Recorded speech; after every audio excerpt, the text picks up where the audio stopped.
All right, there we go. Now let me make sure I've got audio.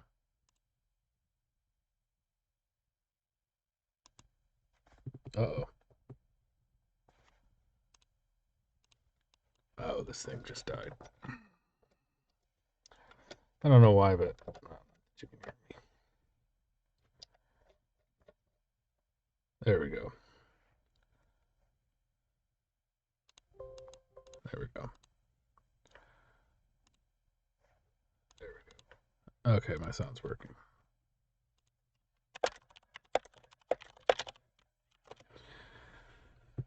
All right.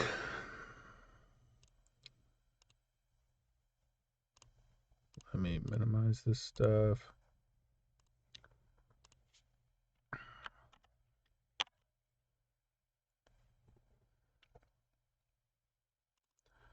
Web novels, Death Mage. It's a B3 character summary.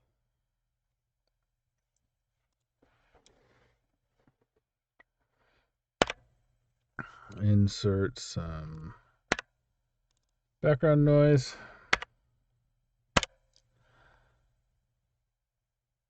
The Death Mage Who Doesn't Want a Fourth Time. Volume 3 Character Summary. Vandaloo. Our main character, who is now 6 years old. His personality has not changed. However, it is now clear that he prefers ketchup over mayonnaise. He has become a... or he became... One sec. Yes, I know. Thank you for sending me an email to let me know that I'm live on YouTube. Ketchup over mayonnaise. He became a king before becoming a nobleman. Ketchup over mayonnaise. He became a king before becoming a nobleman, but he believes he still needs to work hard now that he... Ketchup over mayonnaise. He became a king before becoming a nobleman, but he believes he needs to work hard now that he is the king, so he multiplies his heads and arms to complete his work quickly, and lives life just as he did before. Talosheim has already become his third home. He is trying to set up environmentally friendly golem factories for the manufacturing of processed food, flavorings, straw paper, clothes, and soap. He is doing this to increase the quality of life for Talosheim's inhabitants, but he is also doing it to produce future commercial products and tourism features. Recently, he has been thinking about taking water from the waterways and making pools, wondering if making swimsuits should come first. Cesare, who has recently become his subordinate, presses him to create a currency and a national flag. His days are fulfilling. Going against the assumptions of Alda, the Marshal, the pure-breed vampires, and the Emperor, he plans on finally journeying to the Orbomb Kingdom next year. He is actually made from a combination of the souls of 4 champions, including Zakhart, whose souls were broken 100,000 years ago. But as he doesn't have his former memories of the power or the power, no, of the power. I'm going to say that's supposed to be or, because of doesn't make sense in my opinion. 100,000 years ago. He is actually made, oh, I already said that. 100,000 years ago.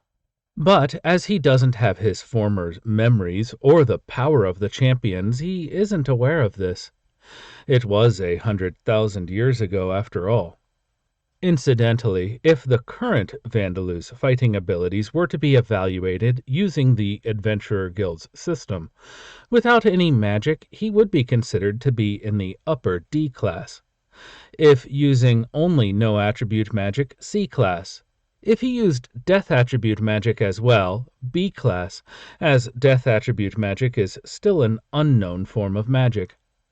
If he were to lead his undead and golems and spread disease, he would be equivalent to S-class. However, he is more suited to fighting large groups of enemies of moderate strengths than... Nah, I don't like that. Let me check. However, he is more suited to fighting large groups of enemies of moderate strength rather than fighting a single tremendously powerful enemy. He would also struggle against an enemy who comes at him with a single attack that he has poured everything into.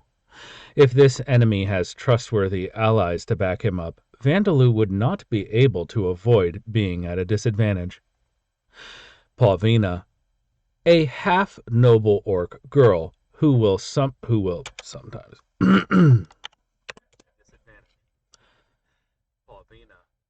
a half-noble orc girl who will turn 3 years old this year. However, her size has already surpassed the 6-year-old Vandaloo by a large margin. Her status is more like a human's, as she has a job and no rank. However, she could be considered equivalent to a beast person, a race created by Vita. She gets along well with Rahape Sage and the other children, acting as something of an One-san to them.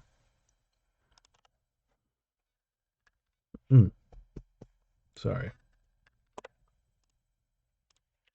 Oop. She gets along well with Rahape Sage and the other children, acting as something of an One-san to them. She has been given an iron mace by Vandaloo, so she doesn't skip her daily training with club technique. She is the kind of little girl who beats her enemies to death. It also seems that she has graduated from throwing Vandaloo into the air. With her current fighting strength, she would easily defeat an E-class adventurer, and although she would not lose to a D-class adventurer, it would not be an easy victory. If she faced a party of D-class adventurers, she would be defeated. I'm not reading status. D-class adventurers, she would be defeated. Rahape Sage, a patchwork zombie that Vandaloo created by sewing together the remains of Mikhail's party members. The body of the female mage, whose body had been most intact, was used as her upper base, while her head is that of the female warrior. Her limbs below the elbows and knees are those of the ogre, and there are pterodon wings attached to her back. There is a cemetery bee stinger attached to a snake's tail, and her broken bones have been replaced by reshaped bones of a triceratops. Her organs are those taken from monsters, and the skin and muscles of her torso were sewn together with materials from the female warrior and monsters. Vandaloo had the spirits floating around Talosheim possess her and turn her into a zombie. As a result, she has a youthful, beautiful face and an adult body with abundant curves.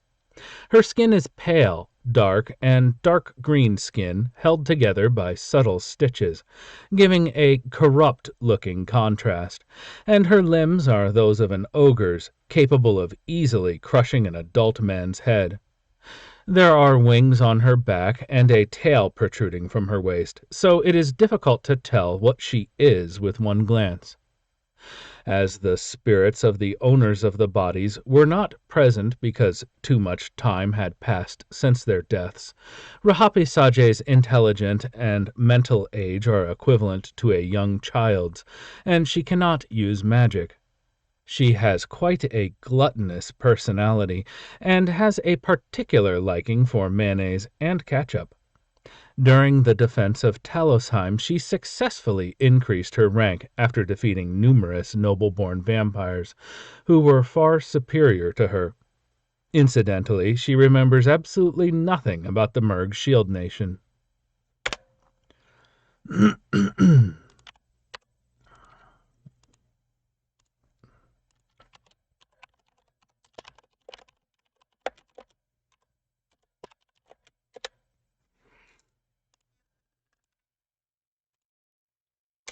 Absolutely nothing about the Merg. So I'll go ahead and I really should do this on each of these.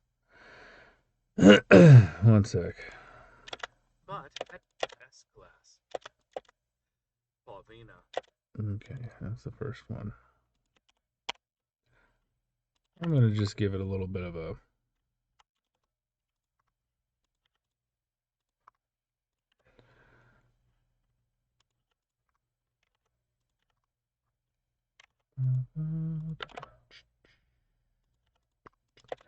Volume 3 Character Summary.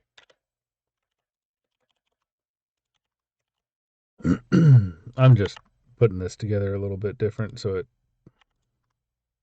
feels more consistent. Vandaloo, our main character. Okay. So then that gives us then Pavina. She gets along. She has been given. She is it with if she faced it. Rahapisa. Okay. Rahapisa. 2 and 1, and I think that brings us back to where we are. Right? Yep. Okay. Oops. Not what I wanted to do.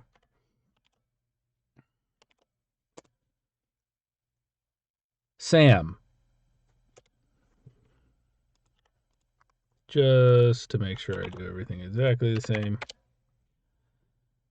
Sam. Likely the world's only carriage undead that possesses an orichalcum spear. Due to orichalcum's special properties, it can easily break through barriers that aren't cast by first-rate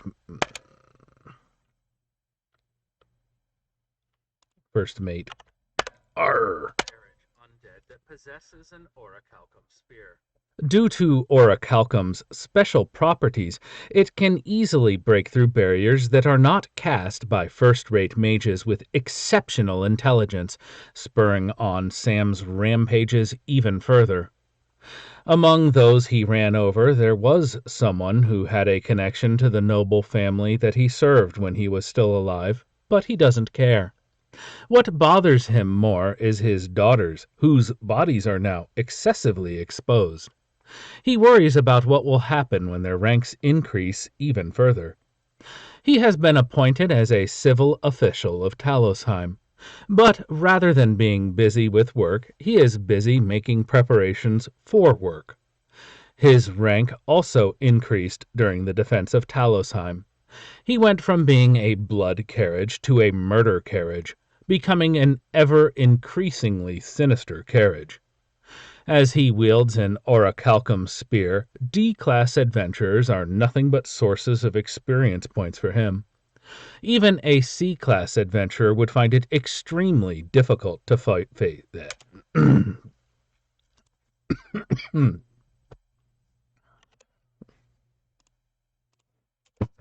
but sources of experience points for him. Even a C-class adventurer would find it extremely difficult to face Sam on his own. Furthermore, due to the fact that he has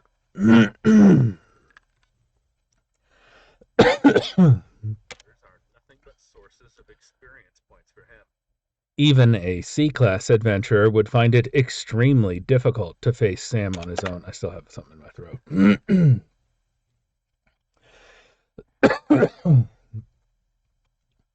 Even a C-class, even a C-class adventurer would find it extremely difficult to... Okay, I think it's good now.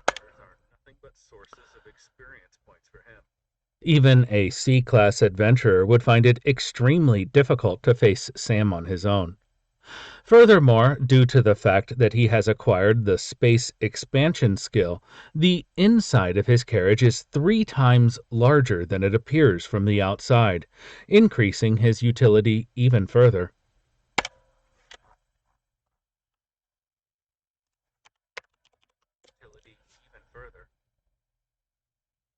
Saria and Rita. The sisters who have regained sexy bodies fitting their high-legged bikini armor. Nope.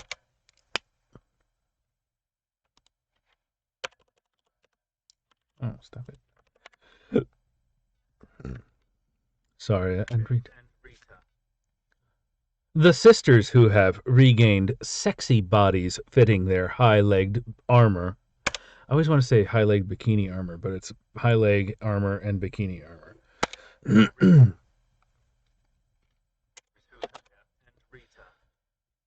The sisters who have regained sexy bodies fitting their high-legged.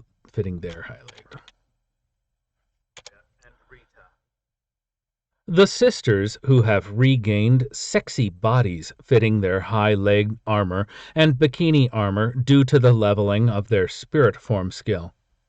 At first glance, they look like young human women, not a young. I'm used to it being one person. At first glance, they look like young human women, but on closer inspection, their skin is so white it appears that they are covered in thick candle wax, with no signs of blood vessels and no signs.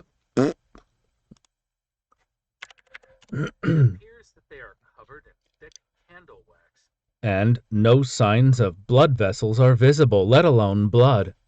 However, other features would draw the eyes of men before they could inspect them that closely.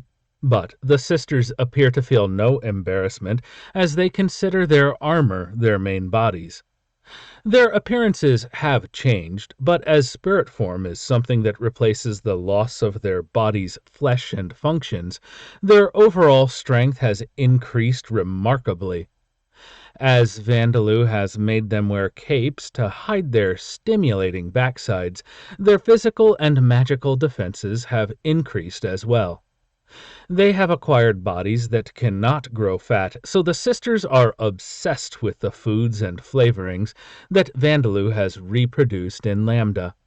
However, they have realized that their original occupation of being maids has been neglected because they have only been training in martial skills recently, so they have begun practicing housework and sewing.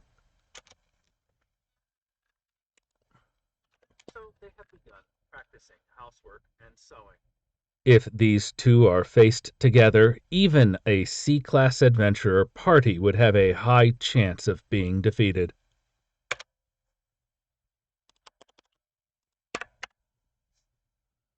Check in on this. Nope, nothing. Bastia. As she is raising her daughter Jadal, she has stopped progressing and remains a ghoul Amazoness. Amazoness. Amazoness. Amazoness, not Amazoness.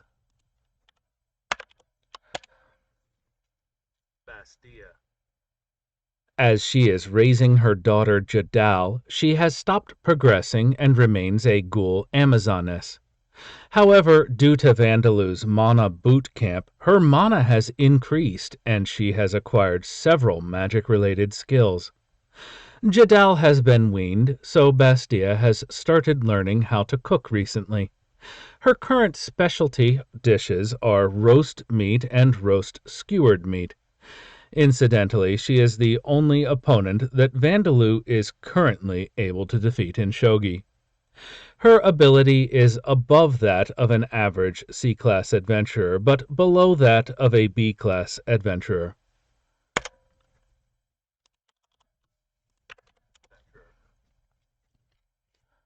Zadiris. After the defense of Talosheim, she has been busy leveling. Always do that. I want you to delete the other one. After the defense of Talosheim, she has been busy leveling with Borkus, Vigaro, and Vandaloo by visiting the B-class dungeon, Baragen's Fall Life Mountain, once a month. However, because her rank is high, it seems that her leveling is quite slow. However, she spends fulfilling days in Talosheim, playing with her granddaughter, unconcerned with the fact that they look like sisters with a large age difference. Although she has been appointed as Talosheim's court mage, there isn't really any additional work for her. Most of her work is work that she has been doing since before she became a court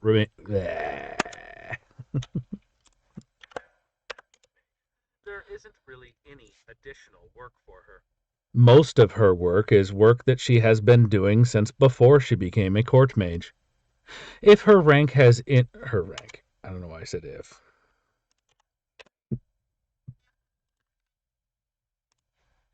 Has been doing since before she became a court mage.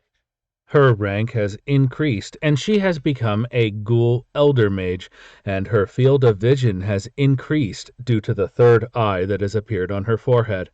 But apparently it doesn't provide much use for vision. If only fighting battles of magic, her ability is close to a B-class adventurer.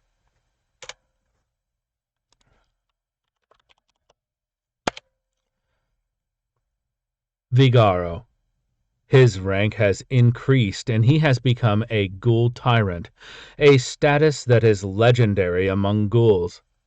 He has become so prominent that if he were to be seen in an area inhabited by humans, the Adventurers Guild would gather every adventurer around to take him down. However, he himself is not aware of anything other than the fact that he has become strong. The person he is dating now will soon give birth to a child, so he is living life with enthusiasm. The gap between him and Borkus has grown wider as Borkus's rank has increased, so he is fired up about battle as well. Incidentally, he is the one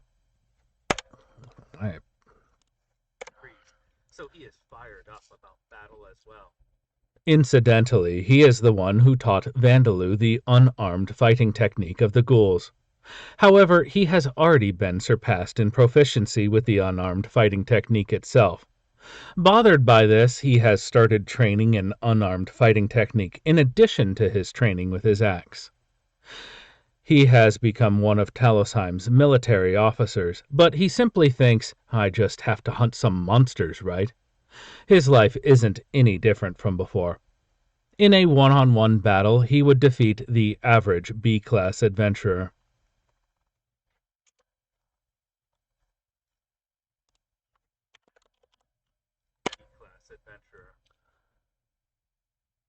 Borkus. In his battle against Riley, he remembered a technique and even turned it into a superior skill. Though his race title has not changed, his rank has increased.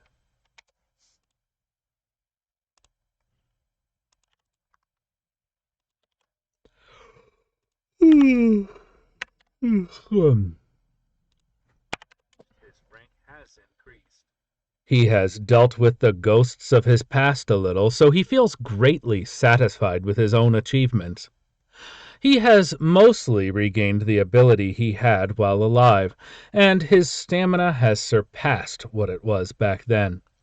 A rank 10 monster would be enough to cause panic in a city of tens of thousands if spotted, but in Borkus's case, as he has the appearance of a Titan zombie, he can pass for a rank 3 or 4 monster unless he demonstrates.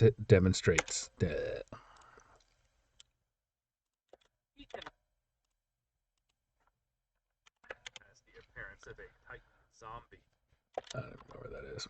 There it is.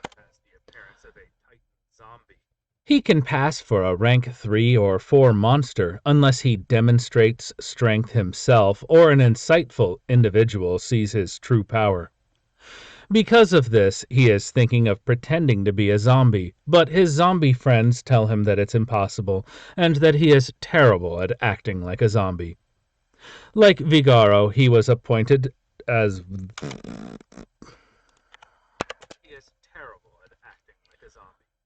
Like Vigaro, he was appointed as one of Talosheim's military officers, but has now thrown all of his work onto Cesare, who is supposed to be in a higher position than him. But as he takes the undead of the former expedition, okay. Who is supposed to be in a higher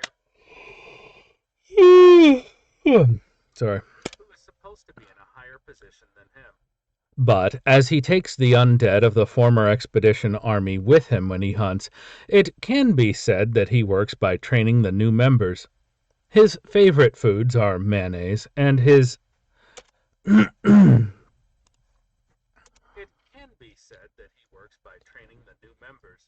His favorite foods are mayonnaise and soups containing It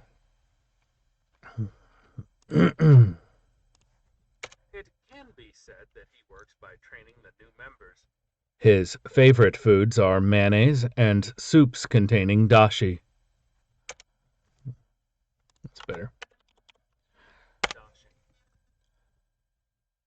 Nuaza. He has become the leader of the Church of Vida in Talosheim. He protested to this, telling Vandaloo that he is not worthy, but Vandaloo's retort was to say that he wasn't fit to be king either, so that ended the argument.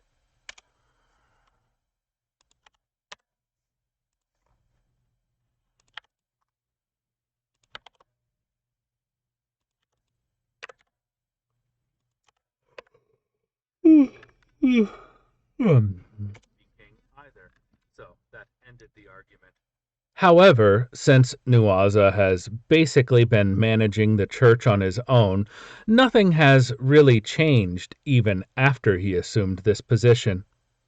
He is preaching Vida's teachings to the new undead of the expedition army, but there are living armors with no physical bodies among them, so he is having a little difficulty in communicating with them.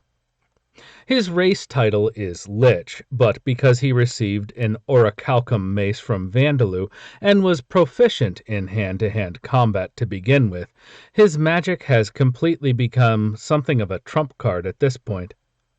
Because of this, even though he has reached level 100, his rank has not increased for him to become a High Lich. Perhaps due to this imbalance, his strength in battle seems strangely close to that of a C-class adventurer, but not quite.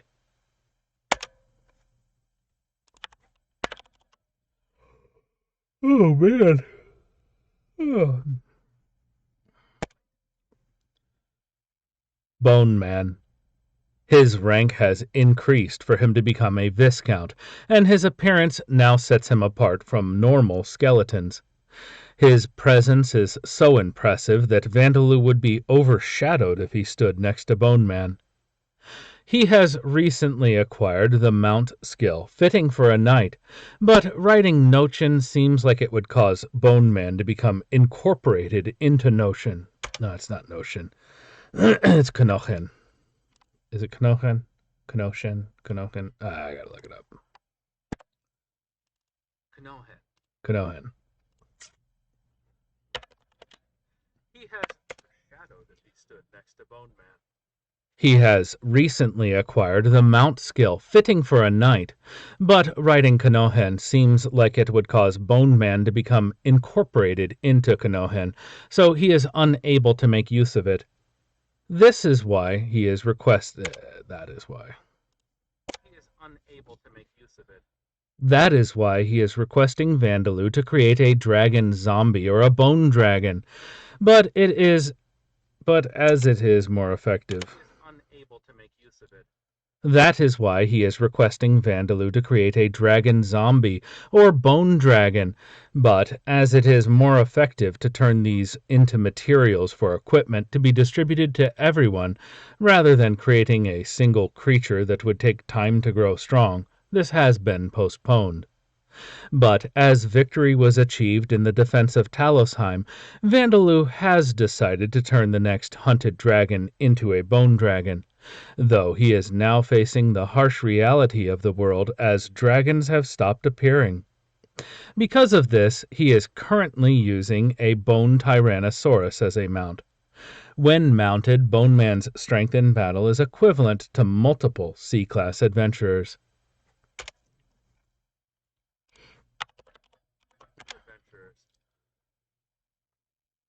Knochen. Knochen became a rank 8 union of bones before the defense of Talosheim. Its appearance is that of a combination of countless bones, a beast the size of a mansion.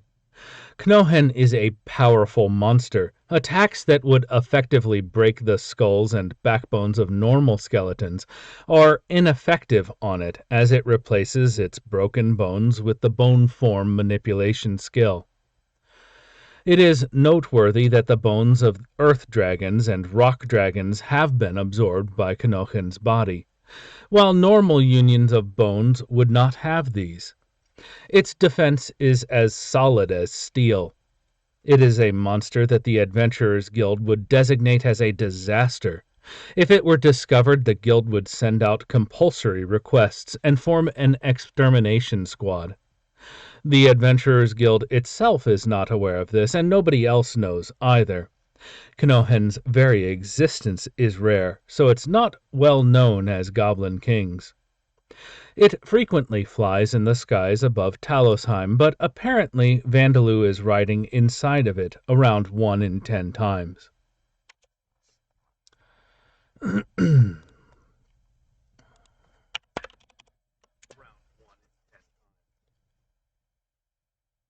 Eleonora. She is a beautiful, noble-born vampire who has become a vampire viscount, undergone a job change to vassal warrior, and even conquered sunlight. As a result of doing her best to get stronger for Vandaloo's sake, she has indeed become strong. But she is a little troubled by the fact that her master is busy with housework. Vandaloo gave her the power to overcome the sun and executed a plan that allowed her to defeat Isla clearly. That her master is busy with I said master weird. I'm going to go ahead and cut it back for like 45 seconds. And even conquered sunlight. As a result of doing her best to get stronger for Vandaloo's sake, she has indeed become strong, but she is a little troubled by the fact that her master is busy with housework. I said housework weird again. And even conquered sunlight.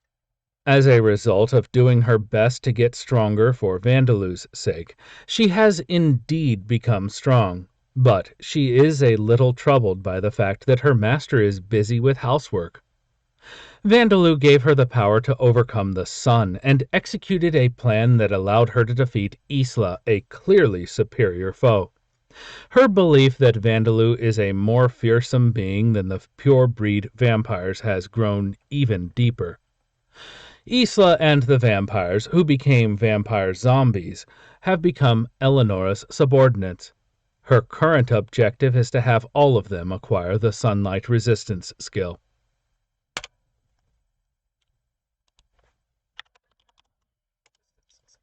Oh, I guess I can check.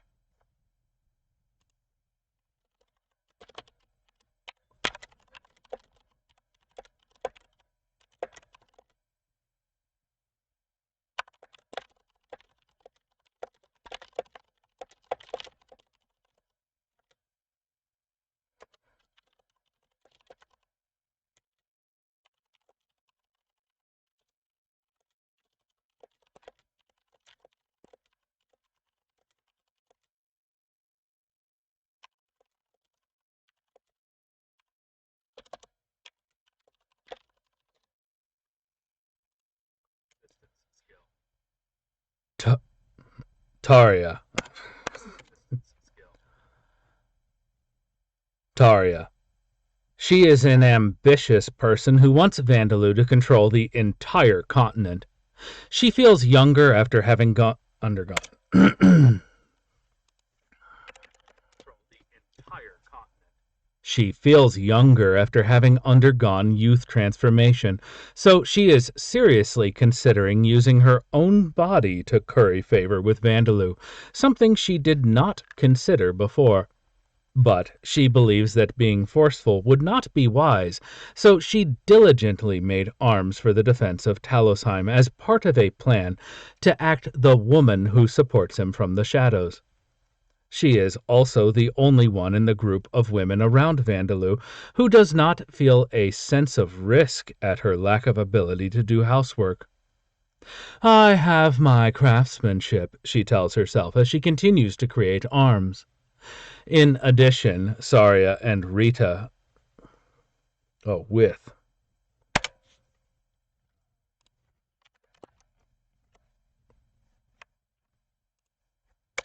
She continues to create arms. In addition, with Saria and Rita regaining their bodies, there has been a slight change in the bust rankings since the end of the second volume, but she and Bastia still fight for the top spot. If Darcia is included, there is a third contestant for this spot. Incidentally, fourth place is currently held by Saria and Rita in a tie, while Eleonora is sixth. Seventh place and below belongs to Katya and Bilde. Last of all is Zadiris. Who cares? I don't care how big their teddies are. Ooh. Braga, the first ninja in Lambda. The experience points he gained in defense of Talosheim allowed him to become a Black Goblin Ninja Adept. He can probably be considered equivalent to a Chunin. That's not helpful. His ability in battle puts professional assassins to shame. Possibly because Vandaloo deliberately neglected to tell him that combat is not the essence of being a ninja, and that ninjas are supposed to conceal themselves, he is becoming unusually proficient at assassinating enemies head-on. But, I think I laughed in there.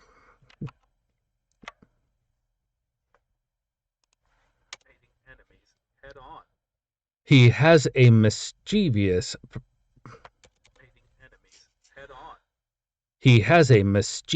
appearance with a pointed nose and slanted eyes, but he has a earnest personality.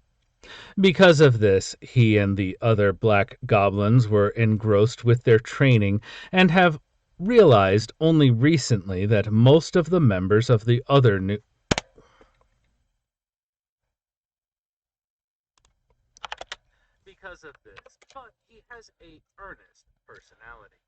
Because of this, he and the other black goblins were engrossed with their training and have realized only recently that most of the members of the other new races, such as Gorba and Memediga, are now in relationships.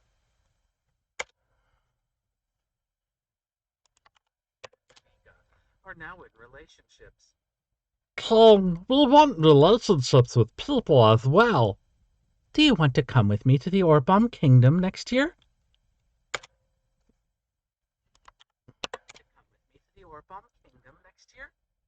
A conversation like this has apparently taken place.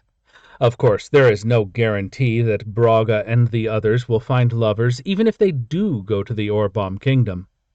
It seems that Vandaloo has the insensitive, savage idea of buying slaves before returning to Talosheim if they really could not find anything in the Orbom Kingdom. Incidentally, all of the Black Goblins became Black Goblin Ninjas following the defense of Talosheim. If all of them moved together, they would have the power to kill all of the important people in a medium to small-sized town of several thousand in a single night.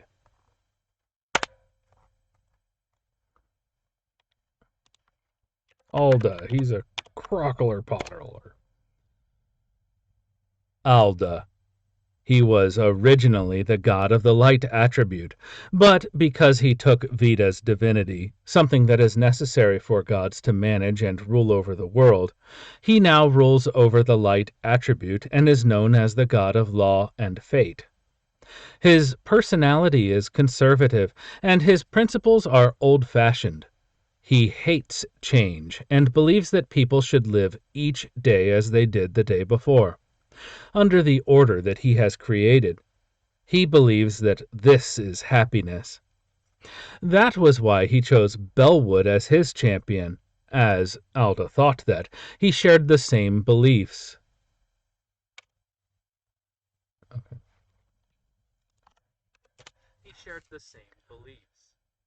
Covering the losses leading up to the Demon King's defeat, the loss of over 99% of the population, and the incapacitation of all of the gods except for him and Vida.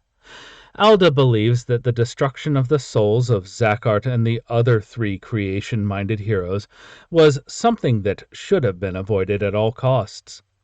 But at the same time, considering Vita's reckless behavior, at least reckless from Alda's point of view, he wonders if the fall of Zakhart and his companions was a good thing, or perhaps Vita would not have acted so rashly if that had not happened. As a result of all of this thinking, he has decided that there is no use in worrying about events of the past, so he has sealed this away in the depths of his memories. His objective is to destroy Vita's races, just like the evil gods, but he does not truly believe that Vita's races are evil. He is simply destroying them because it is necessary to protect the order in the circle of transmigration. This is why he feels no remorse over it. He believes that this is something that must be completed for the sake of those who have been sacrificed, including the members of Vita's races who have been exterminated. So he has no intention of changing his mind.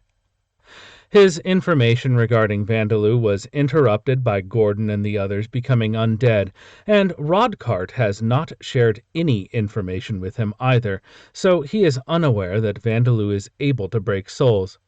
However, he does know that Vandaloo commands undead and golems, turns even saints into zombie servants, and creates diseases, so he is already beginning to prepare measures to deal with these.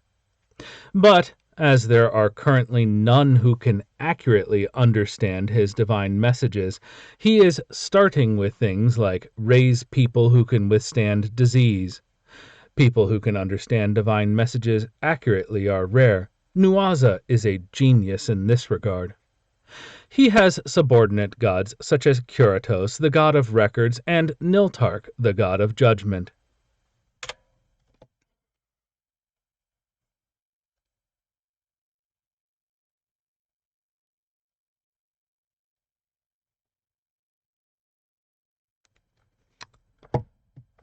I'll get that later.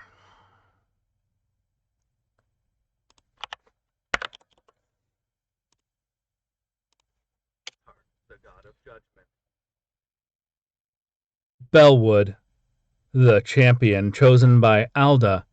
In his original world, Earth, he was a university student who participated in environmental protection activities.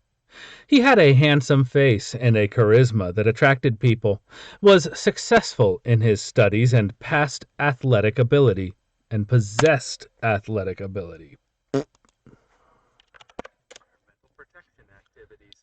He had a handsome face and a charisma that attracted people, was successful in his studies, and possessed athletic ability.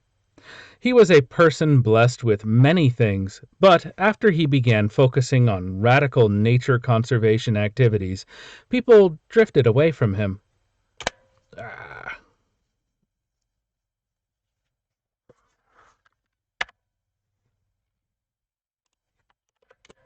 People drifted away from him. Things changed for him completely when he was summoned to Lambda, and as Lambda was an ideal world for him in which industrial revolution had not taken place yet, he made efforts. People drifted away from him. Things changed for him completely when he was summoned to Lambda, and as Lambda was an ideal world for him in which an industrial revolution hadn't yet taken place, he made efforts in various areas. Things were going well at first, but his conflicts with Zakhart and his companions grew fiercer. The rift between them grew, causing them to part ways in the end. The Demon King took advantage of this, and Zakhart and his companions were lost. The Demon King was eventually defeated despite this, but it was a narrow victory with over 99% of the population at that time being lost. After that, he fought alongside...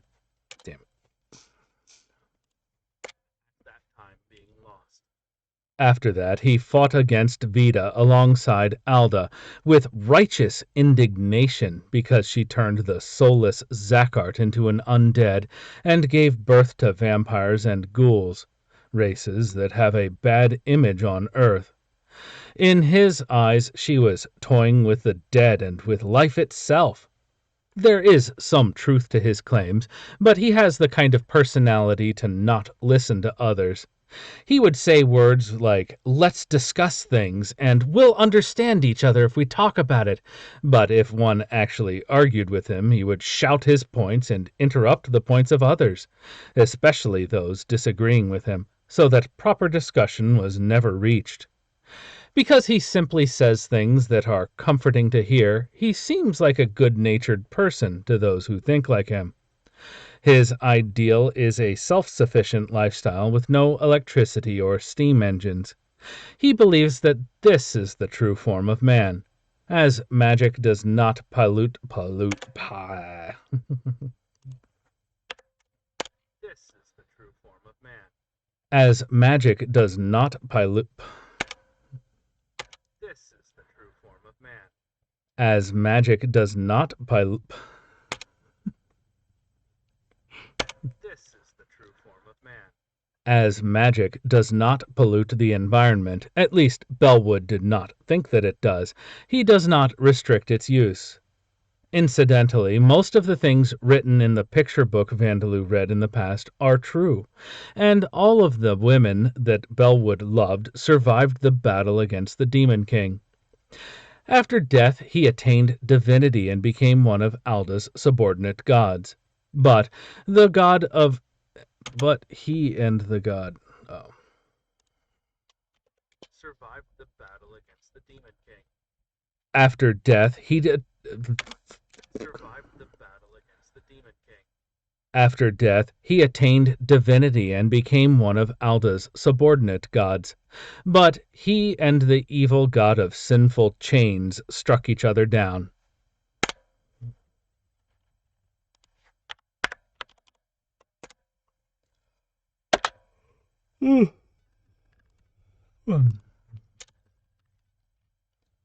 Vita, the goddess who originally ruled over the life attribute. 100,000 years ago, she created her own circle of transmigration system for this world, and new races to aid in the world's recovery, and built a city using Zakart's knowledge. However, Alda, Bellwood, and the others assaulted her, leaving her with a deep wound and robbing her of her divinity. That wound still has not healed to this day. She regains her consciousness from time to time, but she spends most of her time in a helpless state of slumber. Her personality is the complete opposite of Alda's, not caring about formalities and rules. Her teachings are simple. She does not impose complicated ceremonies and harsh training on her believers. She has a broad-minded personality and doesn't care about the small details. As a goddess, she rules over love and life, but as she also governs the evolution of life and the struggle for existence, she encourages competition in society. Victors should be praised, while the defeated should be loved so that they can stand up once more. This is what she teaches. As one might imagine from the fact that she gave birth to numerous new races within a short period of time, she is quite a wild goddess. Her teachings place no importance on virginity, so the female saints...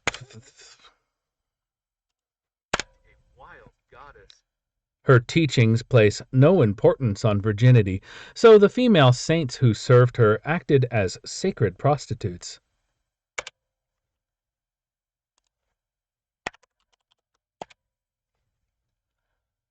Zakart. His real name is Sakato Keisuke. He was a young manager of a small factory. Though he dreamed of being a forensic scientist during his days as a student, various circumstances forced him to attend a technical college and inherit his parents' factory after he graduated. He is well informed on various miscellaneous subjects due to his hobbies, but he was about to hang himself after his factory business failed. This was when Vita selected him as her new champion.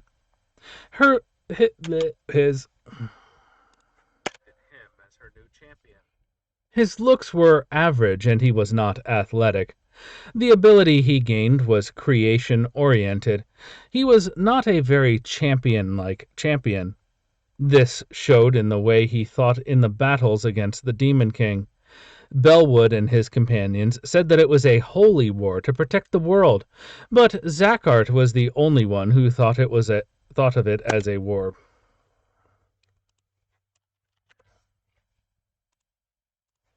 Not a very champion-like champion. This showed in the way he thought in the battle. Guess that's fine. Champion-like champion. This showed in the way he thought in the battle against the Demon King. This showed not a very champion-like champion. This showed in the way he thought in the battle against the Demon King.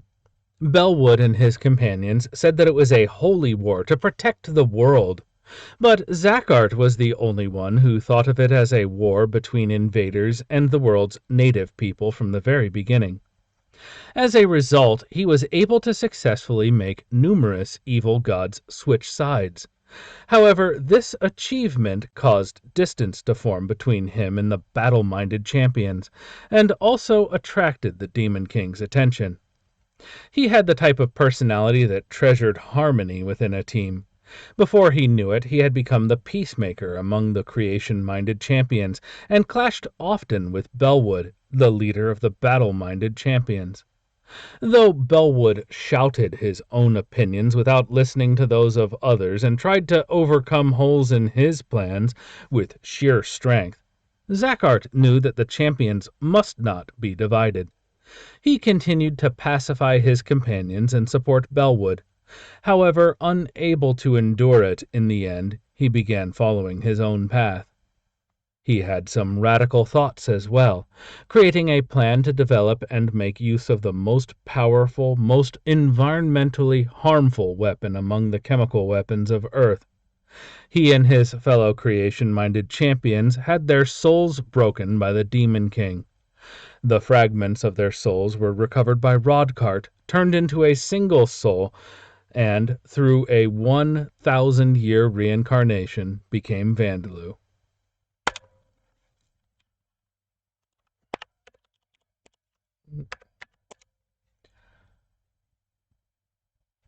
Gurudanis, the Demon King who appeared from another world and began an invasion of Lambda.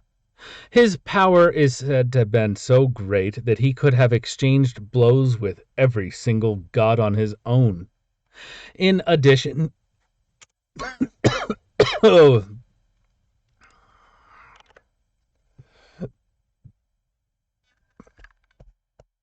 I'm starting to lose it. Every single god on his own. In addition, he was able...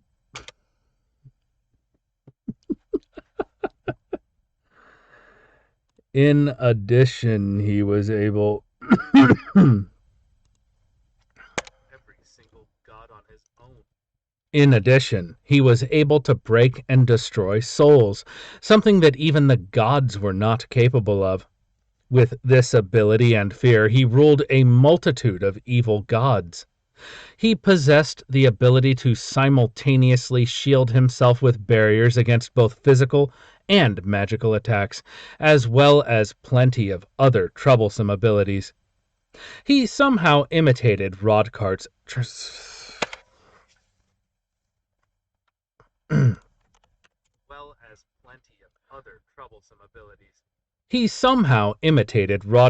circle of transmigration system, and using this he created monsters that had never existed in Lambda before. Most of the monsters that exist in present times originate from the Demon King. He decided that it would not be Bellwood,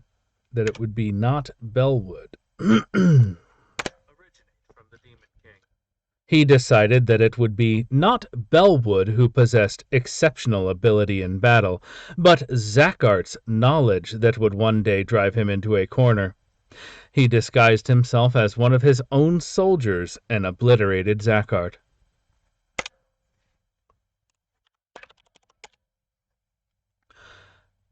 Riley. Riley, a former member of the Five Colored Blades and former companion of Heinz. However, due to a difference in opinions, he abandoned Heinz and left the party. When he was in the Five Colored Blades, he was obsessed with achievements and deeds, and was even vain at times. But at the same time, he was also a helpful and good-natured person. Riley tried to accept the differences between him and Heinz, but became more unrestrained after he and Heinz parted ways. He was praised for a short while, just like the protagonist of heroic folk songs. He was praised for a short while, just like the protagonist of heroic folk songs that he had dreamed of, because the deal that he had made with the vampires. Yeah,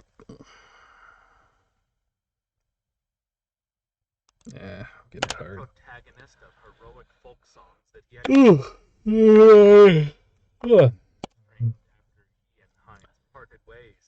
He was praised for a short while, just like the protagonists of heroic folk songs that he had dreamed of, because of the deal he had made with the vampires. However, he is currently known in the Merg Shield Nation as the Fallen Hero, and it is as if he was never treated as a hero at all. Just as Palpapek thought, Riley did have talent, but this talent was something that he was only able to display for the first time because of his companions who possessed the same talent. Even up until the moment his soul was extinguished, he never realized this. Incidentally, the title of The Second Coming of the Tragic Hero was treated as what?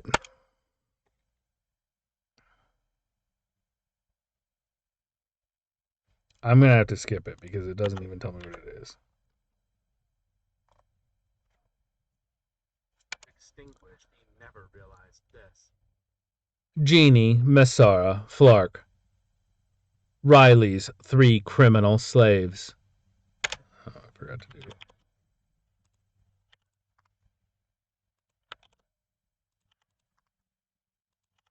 Ooh, this one's longer than I thought it would be. Vandaloo resurrected them as undead after Borkus cut them down, but as he recognized that they were useful, he did not include them in the disposable army and kept them in Talosheim. Jeannie is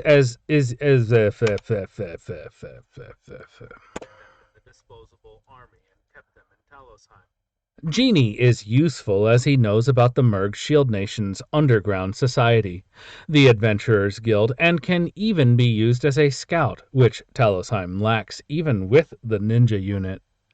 Messara possesses enough magical skill and know-how that she rose to the position of master in the Mages Guild, and Vandaloo has acknowledged her knowledge in forbidden spells. Flark has the knowledge about the Mercenaries Guild and was born in a farming family. They are being made to work in Talosheim. Vandaloo has heard about their pasts from the spirits that were haunting them, so he doesn't have a particularly good impression of them. But even so, he has decided that they are better than Riley. Flark, in particular, has become a cheerful, talkative zombie who works hard in the fields where tomatoes are turning into monster plants one after another. Oh god, how many characters do I have? Bormac Gordon. He is a high priest of Alda. He failed with the 3rd opportunity to kill Vandaloo that he had prayed for, and as a result he was killed and turned into an undead. In the end, he mixed up Vandaloo with Alda. Due to the acts of destruction he committed under Vandaloo's orders, his reputation plummeted to the earth and his influence in the Church of Alda has fallen as well. Not only the Church, but the Empire and the Merg Shield Nation are also trying to extinguish the flames and restore his reputation, but the image of Gordon opening a large hole in the city wall and emerging through it is so devastating that his reputation won't recover as much as they would like. The reputation restoration was going well for a while, but people began blaming the demons on the other side of the mountain range and advocating a war for revenge, so it was hastily stopped. Other than the church, everyone is now considering whether it might be better to treat Gordon as an evil person. Most of the disciples he was teaching participated in the expedition, with the exception of those who couldn't due to age or injury. The fact that all of them were annihilated was a headache-inducing problem for both the church and Alda. Incidentally, there are numerous priest-warriors and saints in the Church of Alda who surpass Gordon in terms of strength in battle. However, Alda had taken notice of him and considered him a candidate to become the next heroic spirit, because he was a hero acknowledged by many. No matter how much power one possesses, if he remains unknown, he is no more than an unknown strong person, and can never become a heroic spirit or god, beings who are widely known. You have to cut. Yep. Hero acknowledged by many. No matter how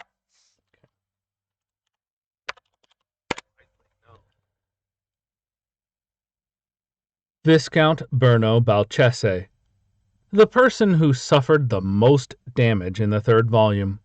However, the Devil's Nest... Oh, that space screwed me up. However, the Devil's Nest that he turned into cultivated land had originally been the land that the ghouls were living in, so Vandaloo simply thinks that Balcese reaped what he sowed.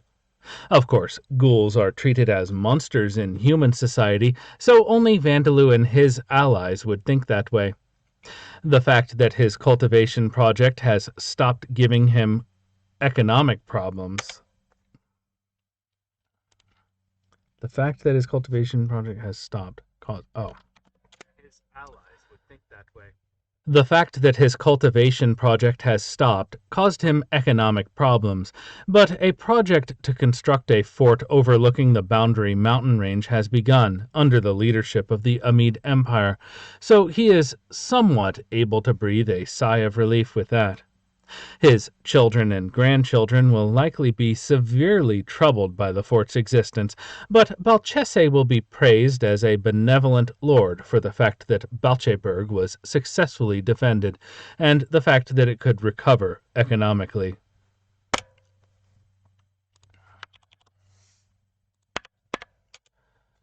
Lord have mercy. Langel Mavid, a general of the Amid Empire. He is a member of the army, but he is the political kind, so he possesses almost no individual fighting strength. He has gained many benefits through his dealings with the pure-breed vampire Ternesia. He tried to maximize his glory through his expedition, but met a cruel end. In the Amid Empire, the Mavid family of earls has been crushed, and Rangel's eldest son and heir has been murdered and covered up as a suicide. His other children have fallen into tragic circumstances as well. The more Viscount Balcese's reputation increases, the more Mavid's name becomes synonymous with corrupt noblemen in the Merg Shield Nation. Cesare tried working his spirit hard in Talosheim, but he was deemed to be useless after all, and turned into one of the golems making up the city's walls. Oh my goodness.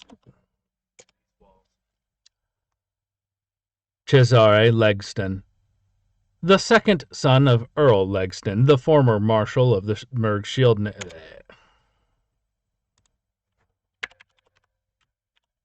Oh my goodness. I've not been checking. Nope, no viewers.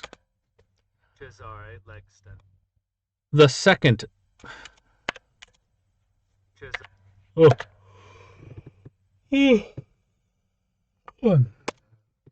Cesare Legston, the second son of Earl Legston, the former marshal of the Merg Shield Nation.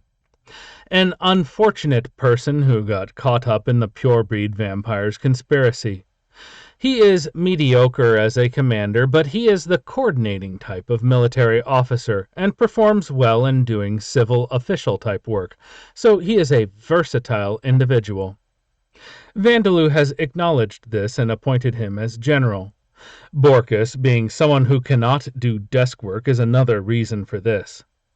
However, though he is a general, he works with not only military but business and bureaucracy.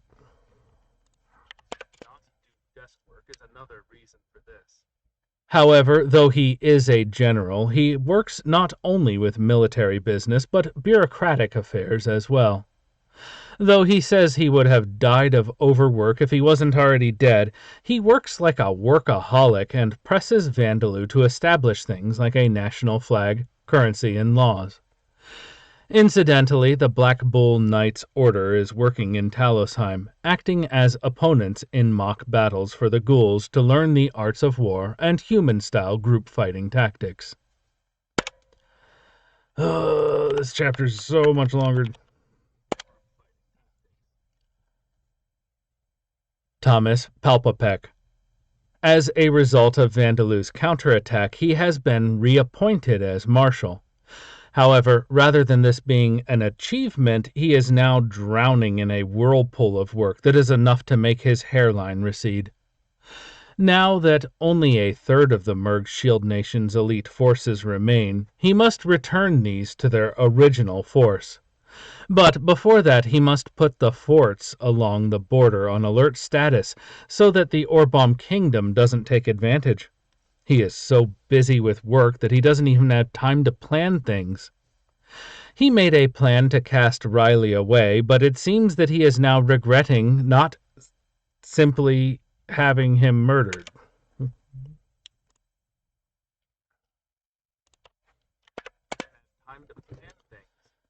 He made a plan to cast Riley away, but it seems that he is now regretting not simply having him murdered.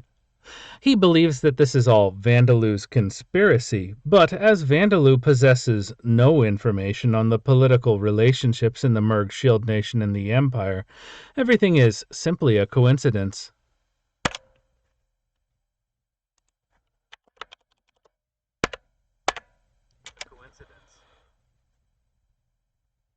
Marshuzarl von. Not Bon. Oh, I'm getting tired.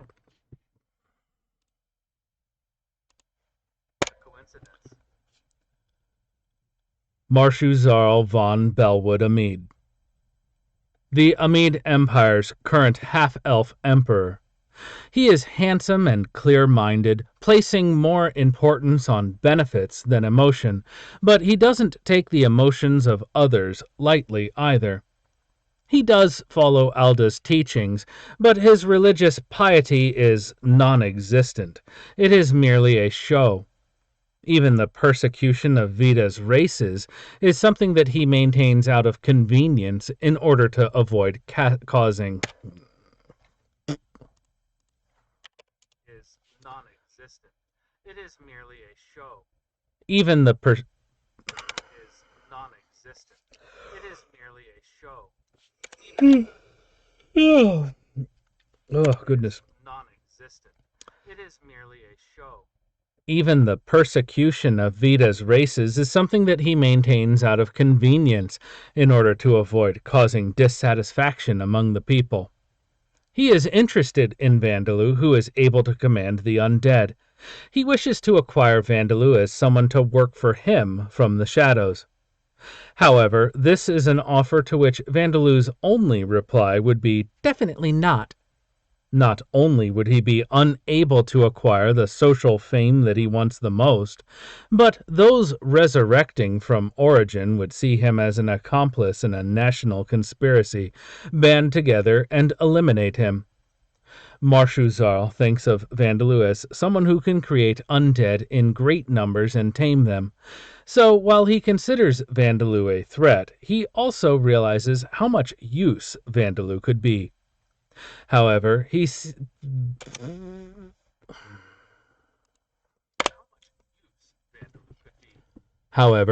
believes that Vandeloo is less of a priority than Schneider. The reason he is leaving... I'm getting tired. This is messing up. However, he believes that Vandeloo is less of a priority than Schneider. The reason he is leaving Schneider B is because Schneider's power and fame is too much for him to handle. However, he has several special units under direct Imperial command, so he is confident that even a coup d'etat attempt by Schneider could be suppressed. However, in such an event, great losses would be suffered, including the loss of the special units. It would be problematic if the Orbom Kingdom were to take advantage of that, or vassal nations began wars for independence, so that is something he wants to avoid if possible. Oh, there's more! This is the longest chapter ever. That is if possible. The Thunderclap Schneider, the only S-class adventurer in the western region of the Bon Gaia continent. Though he is known for his countless achievements, such as slaying an evil god and slaying elder dragons, he is also known for his terrible philandering. However, he only killed the evil god in a lady killer sense. He is a believer of Veda who has helped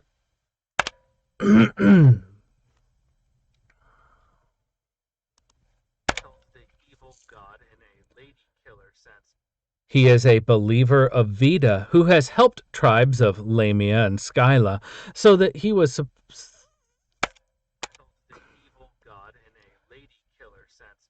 He is a believer of Veda who has helped tribes of Lamia and Skyla that he was supposed to have exterminated go further into hiding, and is drinking buddies with several elder dragons.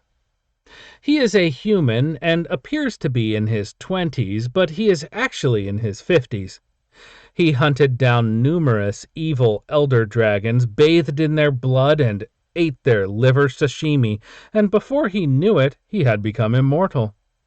He is the owner of an almost 2-meter tall body with a sturdy, lean muscle, and possesses an unrefined beauty. However, he calls his silver blonde hair completely white and thinks of himself as an old man who simply looks young. Almost half of his achievements have been forged. He protects Vita's new races, helps them escape to other continents. Meanwhile, in the shadows, he buries vampires with connections to the evil gods, as well as slave traders and adventurers who specialize in hunting members of Vita's races. His eventual goal is to overturn the Amid Empire's policy of persecuting Vita's races. But the road ahead of him is long. He spends his days whispering, "I wonder if I'll live long enough to see the day," only to have his companions tell him, "No, you definitely will." Starting to lose my voice. No, you definitely will. He actually received a divine message from Vita telling him to save Vandeloo, but he mistakenly interpreted this divine message. But because... No, you definitely will. He actually received a divine message from Vita telling him to save Vandeloo. But because he mistakenly interpreted this divine message, he failed to do so, obeying the other part of the divine message that he was to follow in the event of such failure, which was to interpreted this divine message. He failed to do so. Obeying the other part of the divine message that he was to follow in the event of such failure, which was given to him to ensure that he and Vandeloo do not become hostile to each other. He has been avoiding crossing the Boundary Mountain Range. One of his companions is a dark elf warrior chief. If Vandeloo had actually headed for Darcia's hometown, he might have actually joined forces with Schneider by now. When he was younger, he was a lively person who loved women, but now he has that.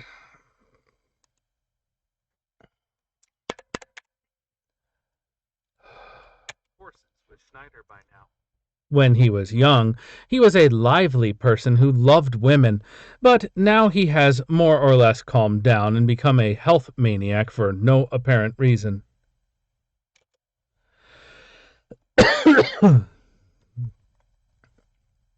Ugh.